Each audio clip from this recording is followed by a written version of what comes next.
ಆತ್ಮೀಯ ವೀಕ್ಷಕರೇ, ನೀವು ನೋಡ್ತಾ ಇರೋ ನಂಬರ್ 1 ಚಾನಲ್ಗೆ ಸ್ವಾಗತ ಬಯಸುತ್ತೇನೆ. ವೀಕ್ಷಕರೇ, ನಾನು ಸಯ್ಯದ್. ಇವತ್ತು ಬೆಳಗಾವಿ ಜಿಲ್ಲೆಯ ಬೆಳಗಾವಿ ತಾಲೂಕಿನ ಒಂದು ಸುದ್ದಿ ತೆಗೆದುಕೊಂಡು ಬಂದಿದ್ದೀನಿ. ಈ ನರೇಗಾ ಅನ್ನೋ ಒಂದು ಸುದ್ದಿ.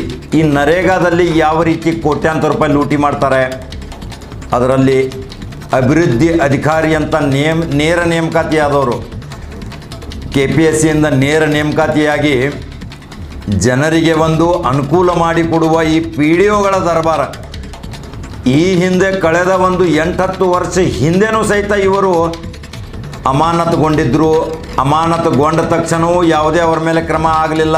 ಮತ್ತೆ ಒಬ್ಬರು ಚೀಫ್ ಸೆಕ್ರೆಟರಿ ಬರ್ತಾರೆ, ಅವರನ್ನು ಮತ್ತೆ ನಿಯುಕ್ತಿಗೊಳಿಸ್ಕೋತಾರೆ.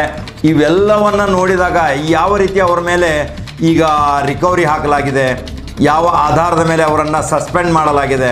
ಅವರಿಗೆ ಸಸ್ಪೆಂಡ್ ಮಾಡಲಿಕ್ಕೆ ಓಂಬಡ್ಸ್ಮನ್ ಒಂದು ಇದೆ. ಅಲ್ಲಿ ಆ ಓಂಬಡ್ಸ್ಮನ್ ನಿವೃತ್ತ ನ್ಯಾಯಾಧೀಶರದ್ದು ಒಂದು ಟೀಮ್ ಇತ್ತು. ಈಗ ತಾಂತ್ರಿಕ ವಿಭಾಗದ ನಿವೃತ್ತ ಇಂಜಿನಿಯರ್ಗಳನ್ನ ಅಲ್ಲಿ ನೇಮಿಸಿ ಒಂದು ಓಂಬಡ್ಸ್ಮನ್ ಒಂದು ಇಟ್ಟಿದ್ದಾರೆ. ಆ ಓಂಬಡ್ಸ್ಮನ್ ಏನು ಮಾಡ್ತಾರೆ, ಇವ್ರದ್ದೆಲ್ಲ ಪರಿಶೀಲನೆ ಮಾಡಿ ರಿಕವರಿ ಆಗ್ತಾರೆ. ಆದರೆ ರಿಕವರಿ ಆಗೋ ಟೈಮ್ದಲ್ಲಿ ಇವರು ಟೈಮ್ ತಗೋತಾ, ಡೇಟ್ ತೆಗೆದುಕೊಳ್ಳುತ್ತಾ ಅವನ್ನೆಲ್ಲ ವಿಲೆಗೆ ಹಾಕಲಾಗದಂತೆ ಒಂದು ತಯಾರಿ ಮಾಡ್ಕೋತಾರೆ. ಇವೆಲ್ಲವನ್ನು ವಿಧಿವಿಧಾನ ನೋಡಿದರೆ ಈ PDOಗಳ ದರ್ಬಾರ್ ಇವತ್ತು ಕರ್ನಾಟಕ ರಾಜ್ಯದಲ್ಲಿ ಈ ಬೆಳಗಾವಿ ತಾಲೂಕಿನಲ್ಲಿ ಇಡೀ ರಾಜ್ಯದ ಗಮನ ಸೆಳೆದಿದೆ. ಅದಕ್ಕೆ ಅಲ್ಲಿ ಪ್ರತಿಭಾವಂತ ಶಾಸಕರಿದ್ದಾರೆ, ಜನಪ್ರಿಯ ಶಾಸಕರು.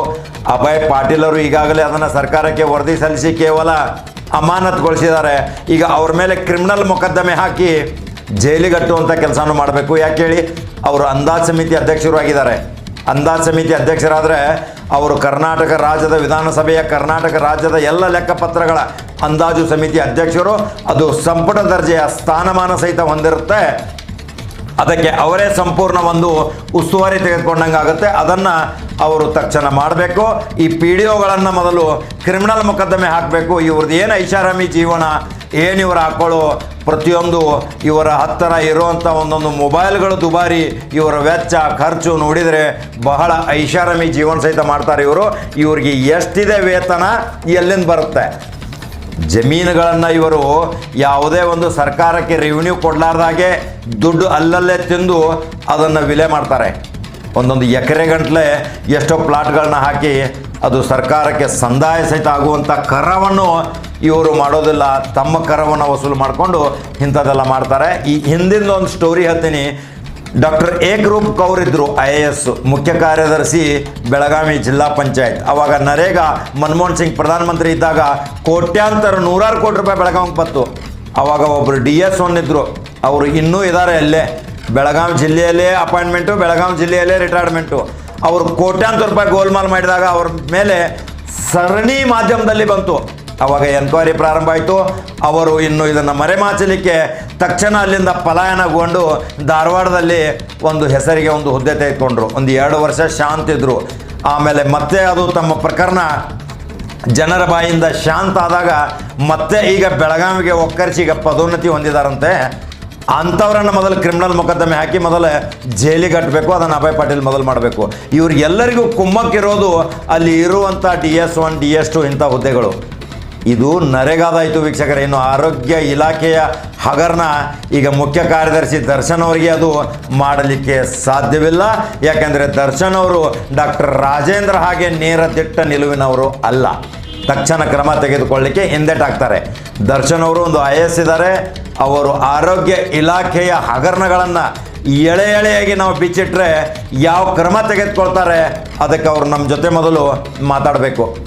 ನೀವು ಏನಾದರೂ ದಾಖಲೆ ಇದ್ದರೆ ಕೊಡಿ, ನಾನು ತಕ್ಷಣ ಸರ್ಕಾರಕ್ಕೆ ವರದಿ ಸಲ್ಲಿಸ್ತೇನೆ, ಕ್ರಮ ತೆಗೆದುಕೊಳ್ತೇನೆ. ಅಮಾನತು ಮಾಡುವ ನಿಮ್ಮ ವ್ಯಾಪ್ತಿಯಲ್ಲಿದ್ದರೆ ಅಮಾನತು ಮಾಡ್ತೀನಿ, ಕ್ರಿಮಿನಲ್ ಮೊಕದ್ದಮೆ ಹೂಡ್ತೀನಿ ಅಂತ. ಏನು 8 ತಿಂಗಳಲ್ಲಿ ಕೋವಿಡ್ದಲ್ಲಿ ಏನು ಅವ್ಯವಹಾರ ಮಾಡಿದ್ದಾರೆ, ಎಷ್ಟೆಷ್ಟು ಕೋವಿಡ್ ಸೆಂಟರ್ಗಳನ್ನ ಎಲ್ಲೆಲ್ಲಿ ತೆಗೆದಿದ್ದಾರೆ, ಆ ಕೋವಿಡ್ ಸೆಂಟರ್ಗಳನ್ನು ಅಲ್ಲಿ ಯಾರಿಗೆ ಏನು ಉಪಚಾರ ಮಾಡಿದ್ದಾರೆ, ಎಷ್ಟೆಷ್ಟು ಖರ್ಚುಗಳನ್ನು ಮಾಡಿದ್ದಾರೆ, ಅದರ ಸಂಪೂರ್ಣ ವಿವರ ಇದೆಯೇ ನಿಮಗೆ ನಿಮ್ಮ ಹತ್ರ ಮುಖ್ಯ ಕಾರ್ಯನಿರ್ವಾಹಕ ಅಧಿಕಾರಿ ದರ್ಶನ್ ಅವರೇ?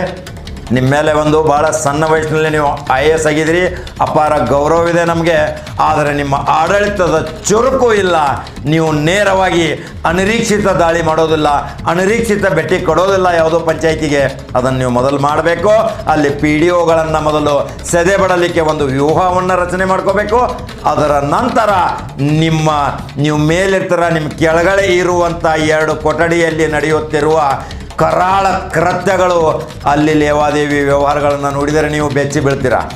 ಅಲ್ಲಿ ಇರೋದೇ ಆರೋಗ್ಯ ಇಲಾಖೆ ಈ ಕುಳಗಳು.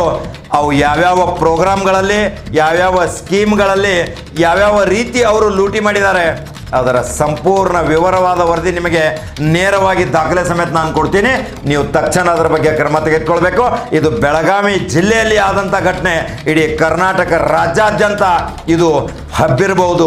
ಇಲ್ಲಿಂದನೇ ಪ್ರಾರಂಭ ಆಗಲಿ. ಮೊದಲು ಬೆಳಗಾವಿ ಜಿಲ್ಲೆಯ ಒಂದು ಈ ಗಡಿ ನಾಡು, ಇದರಿಂದ ಇಡೀ ಕರ್ನಾಟಕ ರಾಜ್ಯದ ಜಿಲ್ಲೆಯಲ್ಲಿಯೇ ಇದೊಂದು ಬೆಳಗಾವಿ ಜಿಲ್ಲೆ ಗಂಡು ಮೆಟ್ಟಿನ ನಾಡು. ಇಲ್ಲಿ ನಡೆದಿರುವಂಥ ಅವ್ಯವಹಾರದ ಬೆಳಕು ಮತ್ತೊಂದು ಜಿಲ್ಲೆಗೂ ಗೊತ್ತಾಗಲಿ. ಯಾವ ರೀತಿ ಇಲ್ಲಿ ತನಿಖೆ ಆಗುತ್ತೆ, ಅದೇ ರೀತಿ ರಾಜ್ಯಾದ್ಯಂತ ತನಿಖೆ ಆಗಬೇಕು. ಇದಕ್ಕೆ ಕರ ಯಾವ ರೀತಿ ಲೂಟಿ ಮಾಡಿದ್ದಾರೆ, ನಮ್ಮ ಬರುವಂಥ ಆದಾಯಕ್ಕೆ ಇವರು ಸುಳ್ಳು ಲೆಕ್ಕ ಕಳ್ಳ ಬಿಲ್ಲುಗಳನ್ನು ಹಾಕಿ MB ರಿಕಾರ್ಡ್ಗಳನ್ನು ಮತ್ತೊಬ್ಬರ ಹತ್ರ ರಿಕಾರ್ಡ್ ಮಾಡ್ತಾರೆ. MB ರಿಕಾರ್ಡ್ ಮಾಡಲಿಕ್ಕೆ ಸಂಬಂಧಪಟ್ಟ ಇಂಜಿನಿಯರ್ ಮಾತ್ರ ಮಾಡಬೇಕು. ಇಲ್ಲಿ ಬೇರೆ ಜನರು ಸಹಿತ MB ರಿಕಾರ್ಡ್ ಮಾಡ್ತಾರೆ. ಅವರ ಅಕ್ಷರಗಳನ್ನು ಸಹಿತ ಅದನ್ನು ಪರೀಕ್ಷೆ ಮಾಡಬಹುದು. ಇವೆಲ್ಲ ರೀತಿಯ ಗೋಲ್ಮಾಲ್ಗಳು ನಡೆದಿರುವಾಗ ದರ್ಶನ್ ಅವರೇ, ನೀವು ಅನಿರೀಕ್ಷಿತ ಭೇಟಿ ಕೊಡಿ. ಅಲ್ಲಿ ನೋಡಿ ಏನು ನಡೀತಾ ಇದೆ, ಯಾವ ರೀತಿಯಲ್ಲಿ ಕರಾಮತ್ತುಗಳು ಮಾಡ್ತಾ ಇದ್ದಾರೆ ಅದನ್ನು ತನಿಖೆಗೊಪ್ಪಿಸಿ. ಈಗ ಅಭಯ್ ಪಾಟೀಲ್ ಮಾಡುತ್ತಿರುವ ಕಾರ್ಯ ಸಾಧನೆ ನಿಜಕ್ಕೂ ಮೆಚ್ಚುವಂಥದ್ದು. ಅವರು ಪ್ರಾರಂಭ ಮಾಡಿದ್ದಾರೆ. ಇದಕ್ಕೆ ಇತಿಸಿರಿ ಹಾಡಲಿಕ್ಕೆ ಇನ್ನು ಮುಖ್ಯಮಂತ್ರಿನೇ ಇದಕ್ಕೆ ಒಂದು ಕೊನೆಗಾಣಿಸಲಿಕ್ಕೆ ಒಂದು ಪ್ರಮುಖ ಬ್ರಹ್ಮಾಸ್ತ್ರವನ್ನು ಉಪಯೋಗ ಮಾಡ್ಕೋಬೇಕು. ಯಾರು? ಯಡಿಯೂರಪ್ಪನವರಿಗೆ ಸಂಪೂರ್ಣ ಜವಾಬ್ದಾರಿ ಇದೆ. ಈಶ್ವರಪ್ಪರು ಗ್ರಾಮೀಣಾಭಿವೃದ್ಧಿ ಮತ್ತು ಪಂಚಾಯತ್ ರಾಜ್ ಇದ್ದಾರೆ. ಈ ಎಲ್ಲ ವಿಷಯಗಳನ್ನು ಅವರ ಕಿವಿಗೆ ಮುಟ್ಟುವ ಹಾಗೆ ಇವ್ರ ಮೇಲೆ ಕ್ರಿಮಿನಲ್ ಮೊಕದ್ದಮೆ ಹಾಕಿ ಅವರನ್ನು ವಜಾ ಮಾಡೋಗೋಸ್ಕರ ಎಲ್ಲರೂ ಸಹಿತ ಈ ವಿಡಿಯೋಗಳನ್ನು ಯಡಿಯೂರಪ್ಪ ಮತ್ತು ಪಂಚಾಯತ್ ರಾಜ್ ಇಲಾಖೆ ಪ್ರಿನ್ಸಿಪಲ್ ಸೆಕ್ರೆಟರಿ ಹಾಗೂ ಗ್ರಾಮೀಣ ಅಭಿವೃದ್ಧಿ ಪಂಚಾಯತ್ ರಾಜ್ ಸಚಿವ ಈಶ್ವರಪ್ಪ ಅವರಿಗೆ ಮುಟ್ಟುವಂತೆ ಎಲ್ಲರೂ ಶೇರ್ ಮಾಡಿ, ಲೈಕ್ ಮಾಡಿ, ನಂಬರ್ 1 ಚಾನಲ್ ಫಾಲೋ ಮಾಡಿ, ನಂಬರ್ 1 ಚಾನಲ್ ಸಬ್ಸ್ಕ್ರೈಬ್ ಮಾಡಿ ವೀಕ್ಷಕರೇ. ಮತ್ತೆ ಮಹತ್ವವಾದ ಆರೋಗ್ಯ ಇಲಾಖೆಯ ಕರ್ಮಕಾಂಡದ ಕಥೆಯೊಂದಿಗೆ ಬರ್ತೇನೆ ವೀಕ್ಷಕರೇ. ನಮಸ್ಕಾರ.